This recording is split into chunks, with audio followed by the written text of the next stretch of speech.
비상계엄을 선포합니다. 11차까지 이어진 윤 대통령 탄핵심판 변론에서 가장 큰 쟁점은 비상계엄이 적법한 요건과 절차를 갖췄냐는 것이었습니다. 국무회의가 아니라면 뭐하러 그냥 11명 올 때까지 대통령께서 비상계엄 선포를 30분 가까이 미루면서 기다릴 필요가 없는 것 아니겠습니까? 통상의 국무회의와는 달랐고 또 형식적인 또 실체적인 흠결이 있었다고 생각합니다. 국회 소추단 측은 의료인 처단, 국회 활동금지 등을 담은 포고령이 위법하다고 주장했고, 윤 대통령 측은 김용현 전 국방장관이 작성했지만 비상계엄이 순조롭게 해제돼 위법성이 없다고 맞섰습니다. 전공이 이걸 제가 왜 집어넣냐 웃으면서 네. 이렇게 얘기를 하니 계고한다는 측면에서 그냥 뒀습니다 해서 저도 웃으면서 그냥 놔뒀는데 그 상황은 기억하고 계십니까? 기억합니다. 지금 말씀하시니까 기억납니다. 윤 대통령이 계엄 해제 요구한 가결을 막기 위해 국회를 봉쇄하고 정치인 체포를 지시했는지 역시 쟁점이었습니다.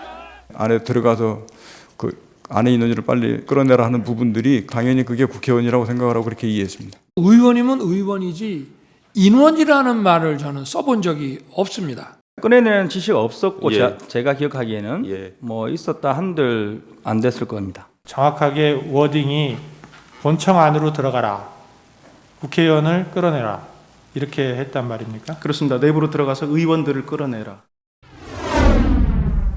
중앙선거관리위원회에 군병력을 투입한 데 대해서도 양측은 팽팽히 맞섰습니다.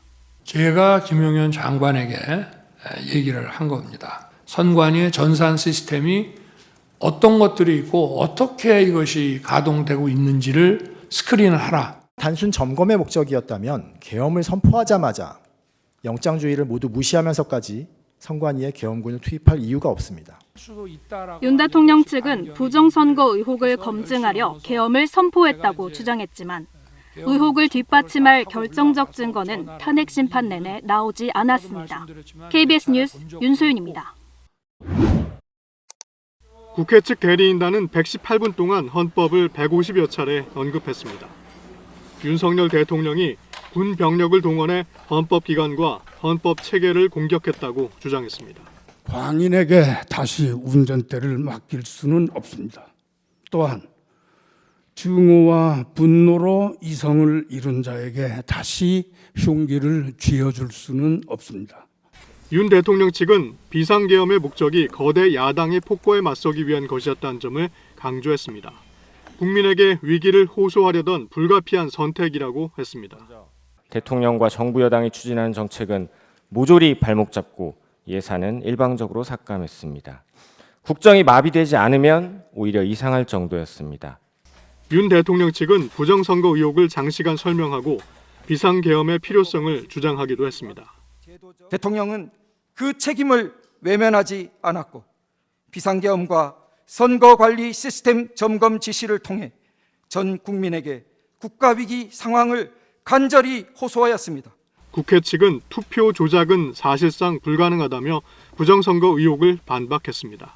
부정선거 음모론을 제기시키고 확산시킨 행위는 우리나라 선거제도, 대의제도에 더욱 치명적인 영향을 끼쳤습니다.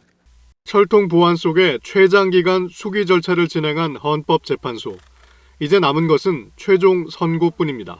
KBS 뉴스 최영철입니다.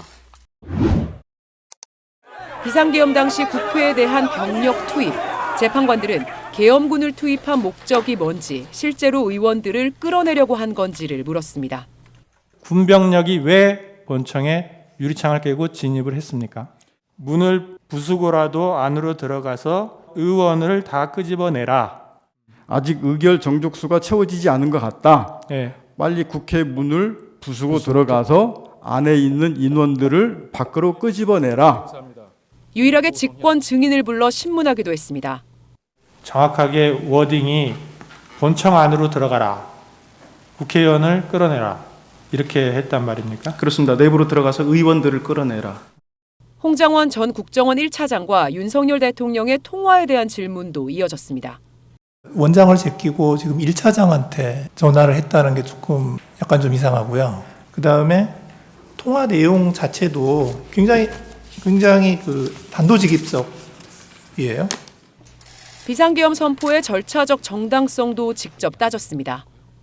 저희가 증인한테 듣고자 하는 것은 그냥 증인의 생각을 그냥 듣고 싶은 거예요. 통상의 국무회의가 아니라는 저의 그 말씀과 그것이 형식적, 실체적 흠결이 있었다고 생각하는 거. 다만 헌법재판관들은 이른바 부정선거 의혹과 관련된 증인인 백종욱 전 국정원 3차장, 김용빈 선관위 사무총장에게는 질문을 하지 않았습니다. KBS 뉴스 정다원입니다. 윤석열 대통령에 대한 탄핵 소추 사유는 크게 5가지입니다. 비상계엄 선포와 포고령 발표, 국회 봉쇄와 선관위 장악, 정치인과 법관 등 주요 인사 체포 시도입니다. 이 모든 게 헌법과 법률 위반에 해당하더라도 파면 결정을 내리려면 중대성을 충족해야 합니다. 헌법재판소는 2004년 노무현 전 대통령 탄핵 심판 사건에서 이 같은 기준을 제시했습니다. 특히 국민이 부여한 대통령의 민주적 정당성을 박탈하려면 파면 사유도 이에 상응하는 중대성을 가져야 한다고 했습니다. 앞서 탄핵 심판대에 올랐던 두 전직 대통령은 일부 탄핵 사유에서 헌법과 법률 위반이 인정됐지만 파면할 정도로 중대한 사유인지에 대해선 다른 판단을 받았습니다. 윤 대통령 탄핵 심판에서도 국회 측은 비상계엄 선포가 그 자체로 중대한 법 위반 행위라고 강조했습니다. 과연 이 사건에서의 위헌 위법보다 더 중대한 위헌 위법 사유가 과거이든 미래이든 있을 수 있겠는가 하는 것입니다.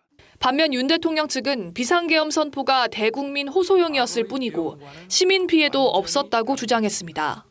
무력으로 국민을 억압하는 계엄이 아니라 계엄의 형식을 빌린 대국민 호소입니다.